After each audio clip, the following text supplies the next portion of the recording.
Have you ever scratched your smartwatch with a wall or a table and wanted a watch which will not get scratches from these objects? Then Watch 5 Pro is your go-to watch. And I'm not talking about smashing into the table because it may break your watch glass. But Watch 5 Pro has proven its name as a Pro version. With the new titanium build and sapphire glass, it's a tougher build. Because while testing, Watch 5 Pro gets small scratches that are not noticeable, and usually we don't drop our smartwatches, but even after a single drop, the titanium build around the glass protects the glass from breaking it. If you are the one who like to swim with your wearable, then Watch 5 Pro can handle it. And even Watch 4 Classic is pretty well in it, but Watch 5 Pro take it to the another level. And I must say, it is certified by military standard and tested in extreme conditions, which you cannot even think of doing with your watch. Although I'm not too adventurous guy, but Watch 5 Pro gives some amazing battery life. In day-to-day usage with accessing the notifications, the Watch 5 Pro goes down to 40% in 45 hours, which is a pretty good, and I think with the same usage,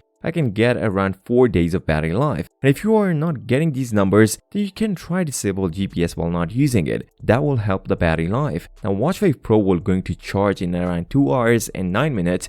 One thing to notice, Watch 5 Pro don't have rotating bezels, but it looks more premium than its predecessor and actually more durable, and then Samsung already find an alternative, a digital rotating bezel, which is amazing. Don't get me wrong, it is a thick watch, so if you like thin watches then you can head over to Watch 5 40mm. But there is a big compromise, the battery timing and titanium build is not there, else both watches pack the same features. If you are switching from Watch 4 Classic to Watch 5 base model, then I would suggest either go for Watch 5 Pro or sticking with your Watch 4 Classic. The new cool features on the Galaxy Watch 5 Pro are only usable if you do hiking or biking. Like the one I like the most is GPX file and trackback features, but temperature sensor is not working yet, maybe we can get in the upcoming updates. A great build for Galaxy user. So that is all for today's video. But wait, if you came this far, give this video a thumbs up and subscribe to the channel. And let me know in the comment section below, what do you like the most about the Galaxy Watch 5 Pro? I'll see you next time. Till then, peace out.